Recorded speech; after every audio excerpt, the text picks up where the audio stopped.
మత్స్యకారుల అభివృద్ధి సాధ్యం. ఏపీ సాంప్రదాయ మత్స్యకార కులాల సంక్షేమ సంఘాల సమైక్య.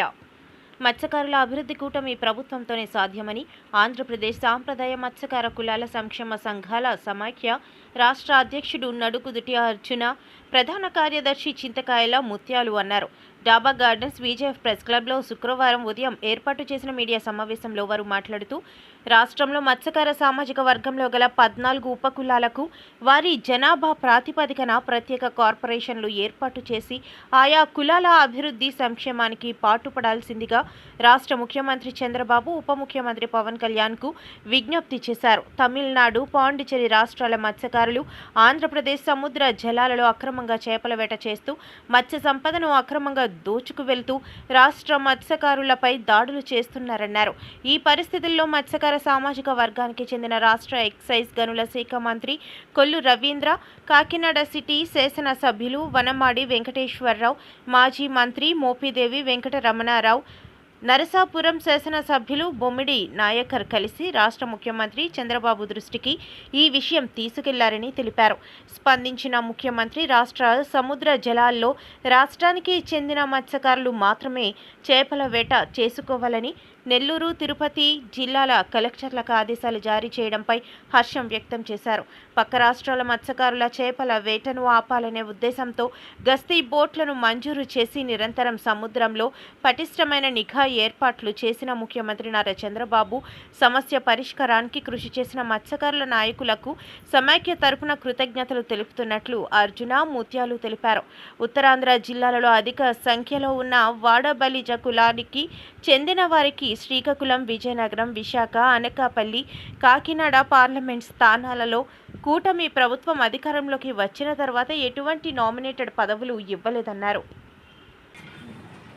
సముద్రంలో చేపల వేట చేస్తూ ప్రమాదవశాత్తు మరణించినటువంటి మత్స్యకార కుటుంబాలకి రాష్ట్ర ప్రభుత్వం నోటాగా ఇవ్వాల్సిన 5 లక్షల రూపాయలు ఇంతవరకు ఈ 20 నెలల కాలంలో కానీ అంతకుముందు గత ప్రభుత్వంలో ఏమైనా ఎక్స్గ్రేషన్ పెండింగ్ ఉన్న అన్నీ కూడా ఈ మధ్యనే మన రాష్ట్ర ప్రభుత్వం క్లియర్ చేసింది.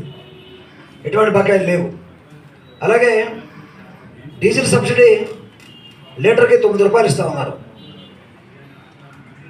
ఆ 9 రూపాయల చొప్పున కూటమి ప్రభుత్వం 50 కోట్లు మంజూరు చేసి 35 కోట్ల రూపాయలు మత్స్యకారుల ఖాతాలో జమ చేయడం జరిగింది. అందుకని ప్రభుత్వానికి మా మత్స్యకార సంఘం తరపున, మత్స్యకార సమాజం తరపున ముఖ్యమంత్రికి, ఉప ముఖ్యమంత్రి పవన్ కళ్యాణ్ గారికి ప్రత్యేక ధన్యవాదాలు తెలియజేస్తూ మేమందరం కూడా ఈరోజు ప్రెస్ మీట్ ఏర్పాటు చేయడం జరిగింది. అయితే ఈ కూటమి ప్రభుత్వం అధికారంలోకి వచ్చిన తర్వాత ఈ మత్స్యకార 14 ఉపకులాల్లో కొన్ని కులాలకి రాజకీయపరమైనటువంటి అవకాశాలు కల్పించింది ప్రభుత్వం. అయితే ఉత్తరాంధ్ర జిల్లాల్లో ఎక్కువగా సముద్రంలో చేపలు వేటాడి సముద్రం మీద ఆధారపడి జీవిస్తున్నటువంటి వాడబలిజ కులం, అలాగే నెయ్యల కులం, జాలారి కులం, అలాగే పట్టపు కులం, ఈ కులాలకి ప్రభుత్వం ఇంతవరకు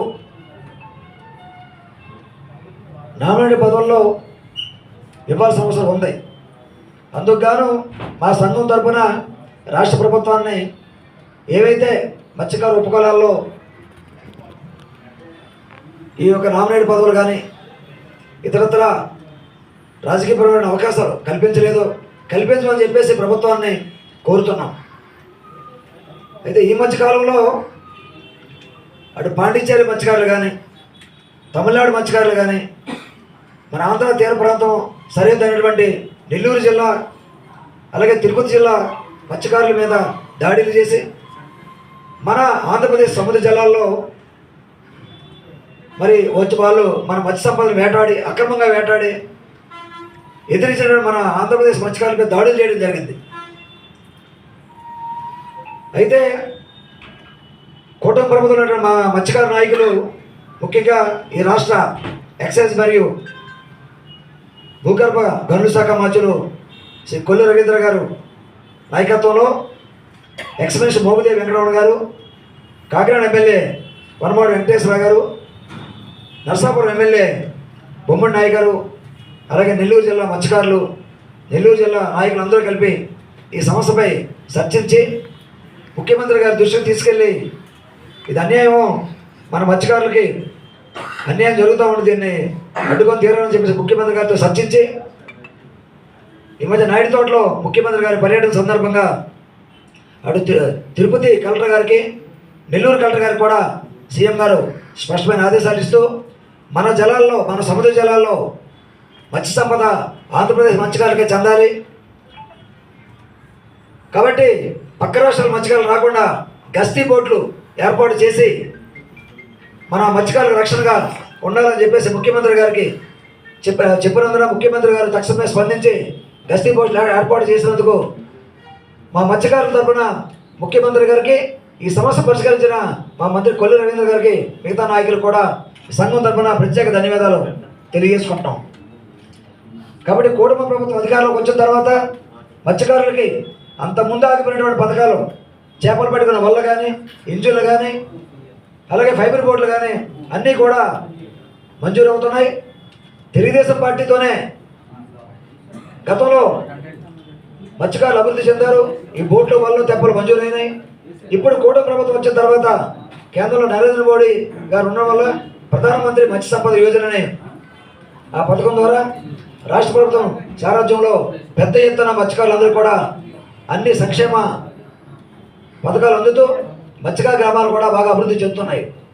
అయితే మేము మా సంఘం ద్వారా ఏవైతే కులాలకి ఈ ప్రభుత్వం వచ్చిన తర్వాత నామినేట్ పదవులు అవకాశాలు రాలేదో, వాడబలిజ, నెయ్యిల, జాలరి, పట్టపు ఈ 4 కులాలకు కూడా ప్రభుత్వం ఆలోచించి నామినేట్ పదవుల్లో, అలాగే రేపు రాబోయే ఎమ్మెల్సీ పదవుల్లో కూడా అవకాశాలు కల్పించవలసిందిగా రాష్ట్ర ప్రభుత్వానికి ఈ యొక్క సంఘం ద్వారా, ఈ ప్రెస్ మీట్ ద్వారా విజ్ఞప్తి చేస్తున్నాం.